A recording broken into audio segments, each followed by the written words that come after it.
So I'd like to share with you some reading. This is Deuteronomy 7 and verses 12 to 16. And I want to talk about blessing. This is from my Bible I read, and this is the Bible that I've got. I'll show you a picture. This is the student Bible, and there's comments by Philip Yancey and Tim Stafford.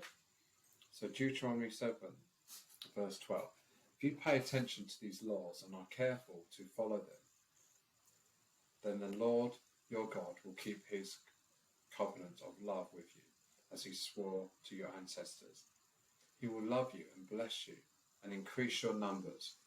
He will bless the fruit of your womb, the crops of your land, your grain, new wine and olive oil, the calves of your herds and the lambs of your flocks, in the land he swore to your ancestors to give you.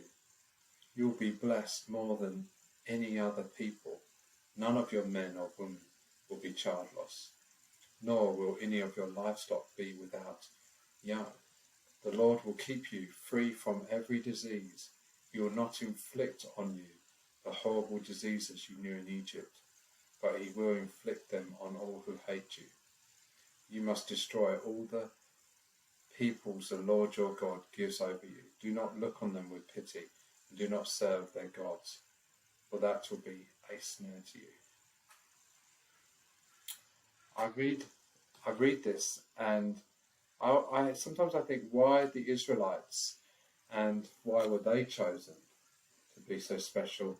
And I saw the previous verse said, therefore take care to follow the commands, decrees and laws I give you today. I think, well, why did he give it to the Israelites? And in my Bible here, it gives a comment, and it says, Deuteronomy makes clear that God chose Israel out of pure grace. He did not select them for their impressiveness, their goodness, or their faithfulness. Rather, he chose them because he loved them, and he made absolute promises to their ancestors. Deuteronomy promises the new land to the Israelites 69 times. So that's really interesting. And when I think about these commands, I think that goes back to, in my Bible, just the previous page here, and it has the Ten Commandments, and I think that's something that the Israelites fell again and again. They wasn't able to stay on the course, and that's again with us today. And unfortunately, we are fallen, and there's just, when I look at these blessings, it really shines through Jesus and the cross and his miracles.